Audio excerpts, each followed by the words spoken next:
혀는 암이 진행되는 걸 막아주는 장벽 같은 게 없습니다. 저도 평소에 그 옆쪽이 좀 많이 헐거든요. 혀암도 초기 증상은 구내염하고 거의 유사하거든요. 그렇다면 이제 이비인후과 의사로서 구강 위생을 좀 잘 유지할 수 있는 방법이 있다면 뭐가 있을까요? 제 생각에는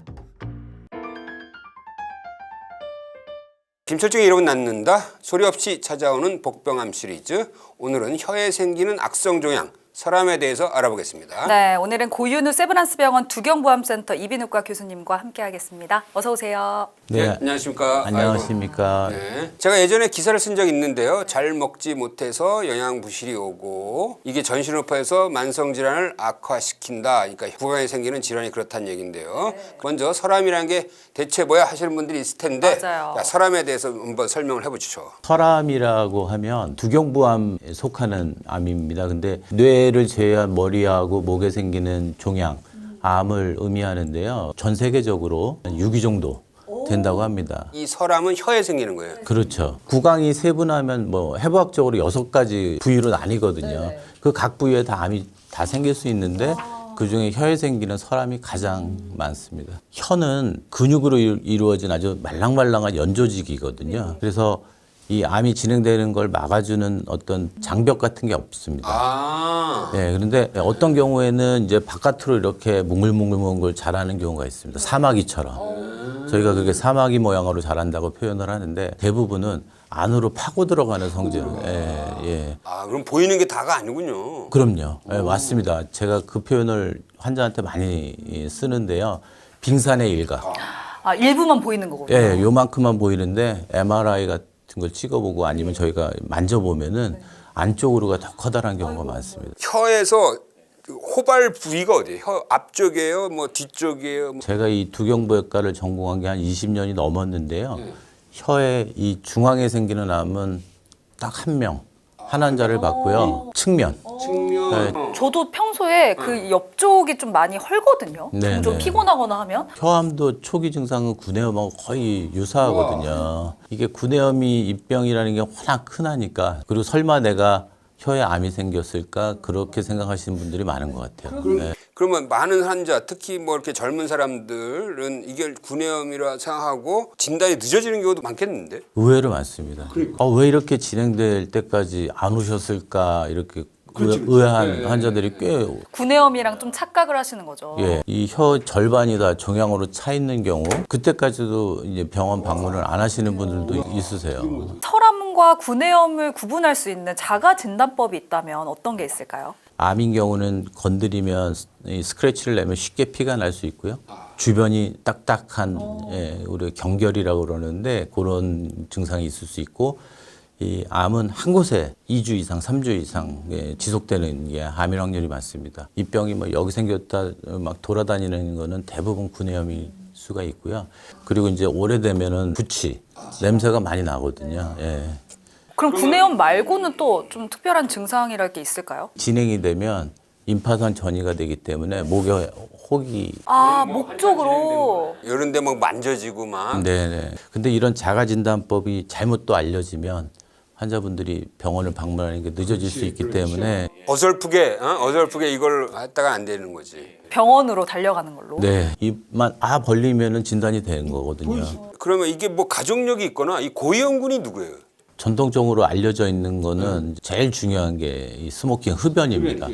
흡연에 더불어 음주를 또 많이 하시면 그 1 더하기 1은 2가 아니라 그게 10, 20. 이게 음주하다 보면 그 자리에서 이제 담배 피우시고 그런 문화가 많기 때문에 또 하나는 치아가 좀 뾰족하신 분들이 있어요. 야, 이것도 치아하고도 관련이 있나요? 사람 심리가 이게 뭔가 걸리적거리면 그걸 계속 반복적으로 하거든요. 맞아요, 재밌지? 맞아요. 그게 또 오래 시간이 지나면 암을 유발할 수 있다고 해서 그런 경우는 치과에 가셔서 갈아내야 되는구나. 갈아내야 돼요. 갈아내야 돼. 그럼 이제 틀니를 하시거나 치아 보형물, 뭐 보철물 뭐 이런 거 하시는 분들 있잖아요. 그것도 좀 문제가 될까요? 틀니라든지 보철물 이런 것들이 그게 암을 유발하는 게 아니고 이 본인한테 잘 사이즈가 안 맞거나 그런 뾰족한 부분이 다듬어지지 않았을 때 지속적으로 기계적으로 물리적으로 자극을 주면 생길 수가 있는 거죠. 그러니까 이게 자극이 분명히 이제 영향을 미치는 것 같아요. 발생에. 네, 예. 아니 근데 변기는 좀 어떻게 나뉘는지 궁금해요. 예, 그게 이제 사이즈로 하거든요. 2cm 미만인 경우를 원발변기 1기라고 하고요. 2에서 4cm를 2기라고 하고 4cm 이상 되면 3기로 하고 침습이 되면은 4기라고 하고 있는데 거기 플러스 아까 말씀드린 임파선 전이가 있으면 그걸 합쳐서 변기가 많이 올라가게 됩니다. 혈압에서는 임파선 전이가 있으면 예후가 50% 이상 떨어진다고 돼 있어요. 근데 이 변기를 또 이렇게 나눠주셨는데 변기에 따른 치료법도 좀 차이가 있을 것 같거든요. 이 설암은 이제 수술적 치료를 먼저 기본적으로 해야 되고 그 이후에 이제 변기에 따라서 항암하고 방사선을 추가해야 됩니다. 혀 내밀어서 보시면 이게 좌우로 해서 한 3, 4cm밖에 안 되거든요. 암 사이즈가 2cm면 거기서 1cm 때문에 거의 혀를 거의 다 잘라야 되는 거예요. 이 혀는 자르면 또 자라요? 재생이 안 되죠. 그래서 환자의 신체부의 일부분을 이제 이식을 하거든요. 어디서 추출을 하는 거죠? 보통 과거에는 이쪽 전환이라고 그래서 이쪽 팔 간단한 게 아니고요. 저희가 피부만 꼬매주면 되는 게 아니잖아요. 신경도 꼬매고 동맥, 정맥을 꼬매야 살 수 있는 거잖아요. 여기서 이제 동맥, 정맥을 같이 옮겨서 이쪽 목에 있는 동맥, 정맥에도 연결해 주는 겁니다. 아니 그러면 혀 고유의 이렇게 맛을 느끼거나 감각은 없는 거죠? 이식된 데서는 없습니다. 예. 혀의 부분 절제술로 수술이 가능한 경우는 생존율이 어느 정도 될까요? 1, 2기는 70% 이상. 예. 근데 3, 4기는 20, 30%로 떨어지기 때문에 전체 뭐 설암, 두경부암을 합계를 내고 평균을 내면 아직도 50% 정도밖에 안 된다는 거죠. 예.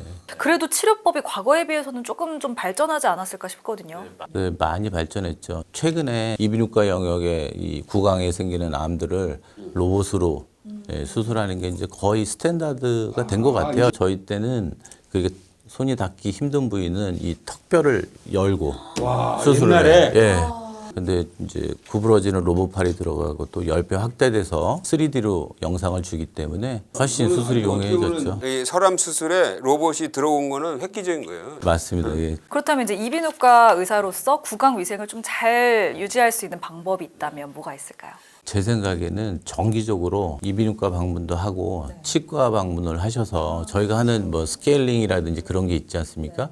그럴 때 치과 선생님들이 혀 부분이라든지 궤양이라든지 의심되는 부위를 다 진찰을 하시거든요. 그래서 치과에서 진단받고 오시는 환자분들도 굉장히 많아요. 네, 예. 뭐 폭풍 양치질이라고 해가지고 혀를 막 세게 닦는 분들도 계시잖아요. 뭐 혀 클리너나 이런 걸로. 그것도 좀 도움이 될까요? 아니면 너무 과하게 하면 안 좋다, 자극이 된다 이런 것도 있을까요? 혀 클리너로 해서 백태 긁어내는 게 구강 위생에는 분명히 도움이 될 것 같긴 합니다.